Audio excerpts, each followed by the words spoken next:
आज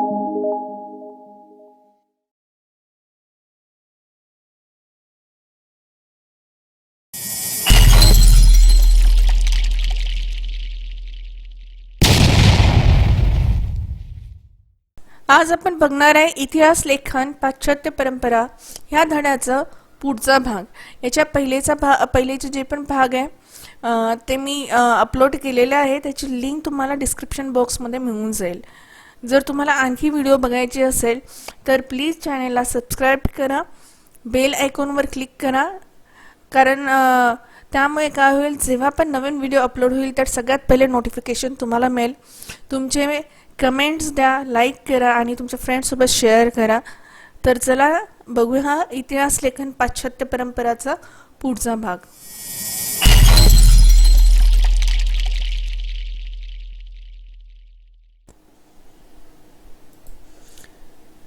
नंतर पुढचा पॉइंट 1.4 महत्त्वाचे विचारवंत। इतिहास लेखनाचे शास्त्र विकसित होण्यात अनेक विचारवंतांचा हातभार लागला आहे। त्यातील काही महत्त्वाचे विचारवंतांची आपण माहिती घेऊया, ठीक आहे। तर यातला सगळ्यात पहिला जो आहे तो आहे रेने देकार्त, 1596 ते 1650। तर याने काय सांगितलं, इतिहास लेखनासाठी वापरल्या जाणाऱ्या ऐतिहासिक साधनांची, विशेषतः कागदपत्रांची विश्वासार्हता तपासून घेणे आवश्यक आहे, असे मत त्याने आग्रहाने मानले जात होते, ठीक आहे। यामध्ये रेने देकार्त हा फ्रेंच तत्वज्ञ अग्रभागी होता। त्याने लिहिलेल्या डिस्कोर्स ऑन द मेथड या ग्रंथातील एक नियम शास्त्रशुद्ध संशोधनाच्या दृष्टीने फारच महत्त्वाचा मानला जातो। एखादी गोष्ट सत्य आहे असे निसंशयरित्या प्रस्थापित होत नाही तोपर्यंत तिचा कदापि स्वीकार करू नये, हा तो नियम होता, ठीक आहे। तर हा जो रेने देकार्त होता त्यांनी इतिहासाची जी पण साधना आहे, विशेष करून जी कागदपत्रांची विश्वासार्हता आहे, ही तपासून घेणे खूप आवश्यक आहे असे मत त्याने मानले। नंतर त्यांनी त्याच्या डिस्कोर्स ऑन द मेथडमध्ये लिहिलेला जो एक नियम आहे, हा नियम फारच महत्त्वाचा होता इतिहासाच्या दृष्टीने। तर त्यात त्यांनी काय सांगितलं आहे की जोपर्यंत एखादी गोष्ट पूर्णपणे सत्य आहे, हे निसंशयरित्या प्रस्थापित होत नाही, जोपर्यंत याची पूर्णपणे खात्री होत नाही तोपर्यंत त्या गोष्टीचा कदापिही स्वीकार करू नका, ठीक आहे। तर हे होतं रेने देकार्तचं योगदान। त्यांनी हे सांगितले की जोपर्यंत कुठलीही गोष्ट पूर्णपणे मानली जात नाही, पूर्णपणे खात्री होत नाही त्याच्या विश्वासार्हतेची, तोपर्यंत ती गोष्ट स्वीकारू नये।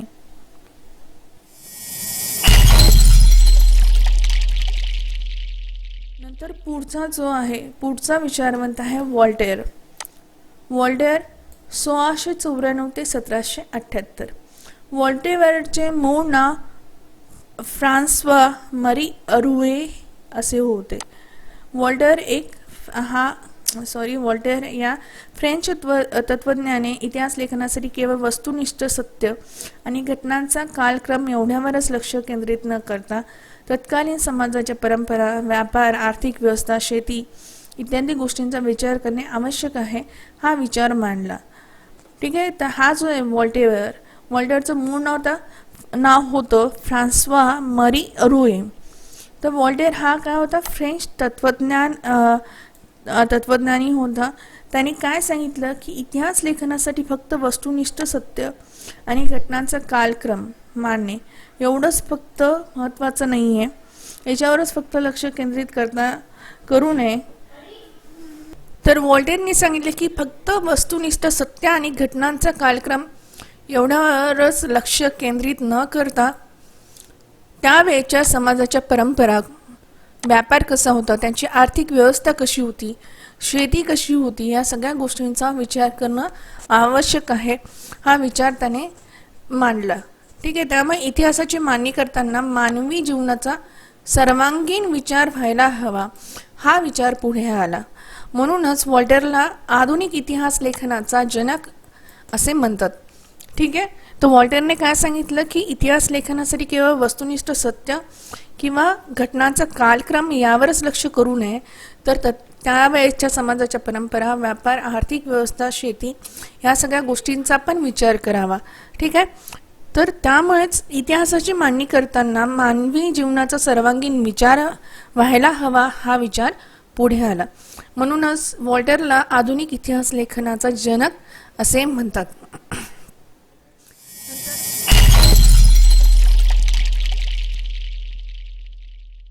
पुढचा विचारवंत आहे जॉर्ज विल्यम फ्रेडरिक हेगेल, 1770 ते 1831. हा जर्मन तत्वज्ञान होता. या जर्मन तत्वज्ञाने ऐतिहासिक वास्तव तर्कशुद्ध पद्धतीने मांडले गेले पाहिजे यावर भर दिला. इतिहासातील घटनाक्रम प्रगतीचे टप्पे दर्शवणारा असतो.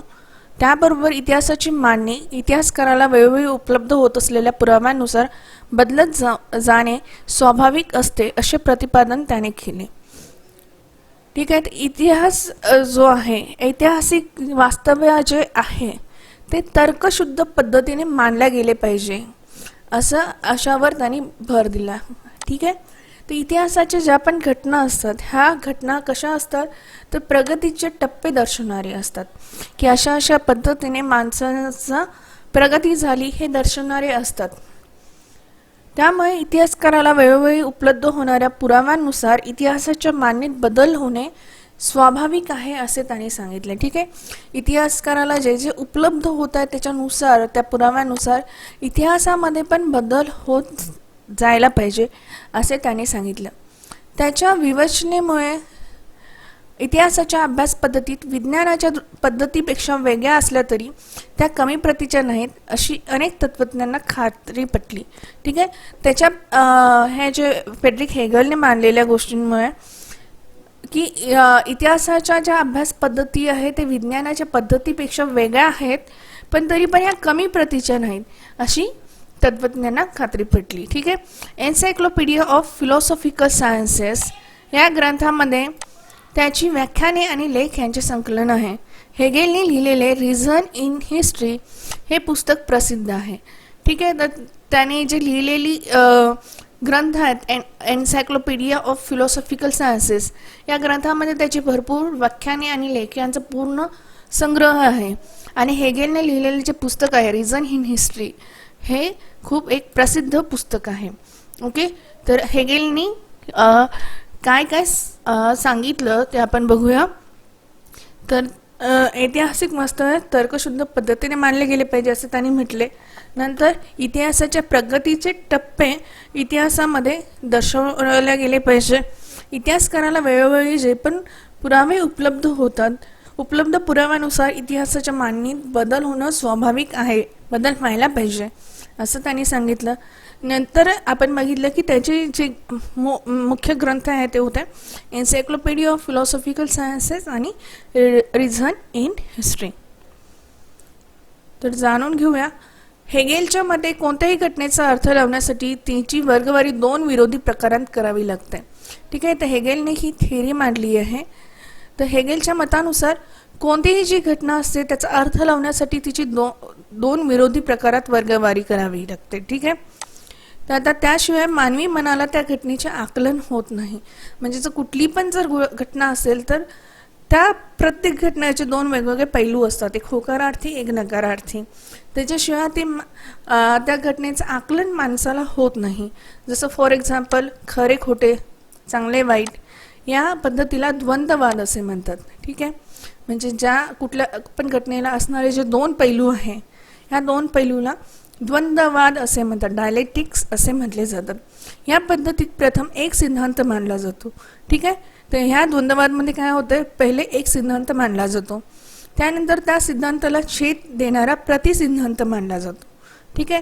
तर याच्यामध्ये सगळ्यात पहिले काय होतं, एक सिद्धांत मानला जातो आणि या सिद्धांताच्या विरुद्ध बाजूला समर्थन देणारा दुसरा सिद्धांत मानला जातो. ठीक आहे. त्या दोन्ही सिद्धांताच्या तर्काधिष्ठित उहापोहानंतर त्या दोहोंचे सार जे समवलेले आहे अशा सिद्धांतांची समन्वयात्मक मांडणी केल्या जाते. ठीक आहे. तर हे जे आहे कुठली जी घटना आहे त्याचा पहिले एक सिद्धांत मानला जातो, ठीक आहे, त्याला आपण काय म्हणतो सिद्धांत. नंतर त्याच्या अपोजिट जो आहे तो सिद्धांत मांडला जातो, ज्याला म्हणतो आपण प्रतिसिद्धांत. नंतर या दोघाही सिद्धांत आणि प्रतिसिद्धांत या दोघांवर हे विचारविमर्श करून सगळ्यात शेवटी त्याच्यावरनं सिद्धांताची समन्वयात्मक मांडणी केली जाते. ठीक आहे. तर हेगेलच्या मते काय म्हटलं त्यांनी की कुठल्याही घटनेचे आकलन होण्यासाठी तिची वर्गवारी दोन विरोधी प्रकारात करून चर्चेअंती समन्वयात्मक मांडणी करावी, आणि हा द्वंद्ववादी सिद्धांत हेगेलनी मांडला.